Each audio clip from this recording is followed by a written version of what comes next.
Welcome to today's Explainer. We are taking the family study guide covering 2 Kings chapters 2 through 7, and we're turning it into a really dynamic visual adventure. So settle in, because today we're exploring 2,900-year-old miracles that actually hold some incredibly profound lessons for us right now.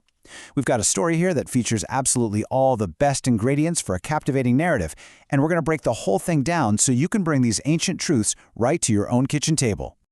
Okay, let's dive right into this by hooking the whole family. Think about this for a second. What do a magical cloak, a splitting river, and a fiery chariot all have in common? Well, it sounds like something straight out of a fantasy novel, right? But these three fantastical elements have everything to do with the great prophet Elijah passing the torch to his dedicated helper, Elisha. This is the historical handoff of spiritual power, and it really sets the stage for everything we're going to talk about today. Section 1. The Mantle of Elisha, Picking Up the Cloak. Let's set the historical stage here, going back about 2,900 years. So, picture this. The incredibly powerful prophet Elijah is preparing to leave the earth, and he's walking with his helper, Elisha, down to the river Jordan. Elijah takes off his special cloak, which is called a mantle. He literally strikes the water and boom, the river splits right down the middle so they can cross. Elijah then turns to his faithful helper and asks what he wants. Elisha bravely asks for a double portion of God's Spirit.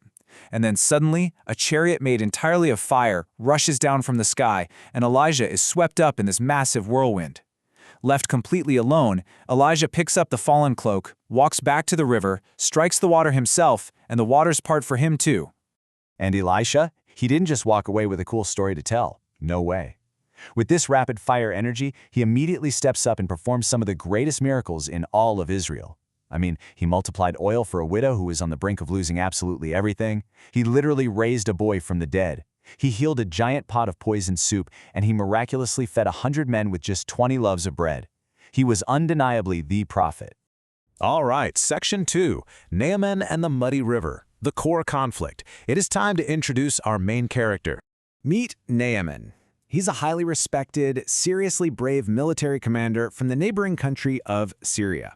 But he was hiding this terrible, desperate vulnerability. He had an incurable skin disease called leprosy. Well, a young Israelite servant girl tells him about Elisha, which sparks this tiny glimmer of hope. So Naaman travels all the way to Samaria. He brings his horses, his chariots, loads of gold and silver, and he is fully expecting a royal, VIP reception worthy of a commanding general. But Elisha, he doesn't even bother to come outside. He simply sends a messenger out telling Naaman to go and wash in the muddy river Jordan 7 times. And as you can probably guess, Naaman was absolutely furious. He was completely ready to storm off and head back home in a rage. But thankfully, his servant stepped in and really reasoned with his pride. They asked him this profound question. If Elisha had asked you to do something hard, you would have done it. Why not just try this simple thing? They essentially pointed out that if the prophet had commanded some massive, heroic, difficult task, Naaman would have eagerly done it just to be cured, right? So why let pride get in the way of a remarkably simple instruction? So Naaman swallows his pride, and he wades into the muddy Jordan River. And we can just imagine counting the dips, feeling that tension build with every single one. He goes under once, twice, 3 times, 4, 5, 6, and nothing is happening yet. But he trusts the process, and on the exact final number, 7, he comes up out of the water, and his skin has become completely clean and new, literally like the skin of a little child. The miracle actually happened. Moving on to Section 3, the lesson of exact obedience. Questions for the table. Let's unpack how this 2,900-year-old event translates right to your kitchen table today. Think about your own family for a second. Whether you're a little one cherishing a special gift, kind of like Elisha did with the cloak, or a teenager finally stepping out of someone's shadow to do something on your own, or even an older child facing a task that just feels silly. Prompt your family to discuss this. When did doing the simple, right thing matter most? Have you ever almost missed out on a blessing just because the instructions seemed too basic? These are exactly the kinds of conversations that bring the scriptures to life. This whole idea is perfectly summed up by President Russell M. Nelson. He said, "Obedience brings success. Exact obedience brings miracles." Just think about Naaman. The miracle didn't happen on dip number 3. It didn't happen on dip number 6. It required exactness. It required all 7 dips.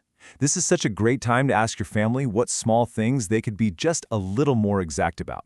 Section 4. The Christ Connection, the parent layer. For the adults tuning into this explainer, let's shift gears to a deeper doctrinal truth. The really crucial point here for us grown-ups comes down to true discipleship. You see, Elisha's incredible success came because he didn't try to just be Elijah. The mantle, the cloak, it was just a symbol. What actually mattered was the God behind the cloak.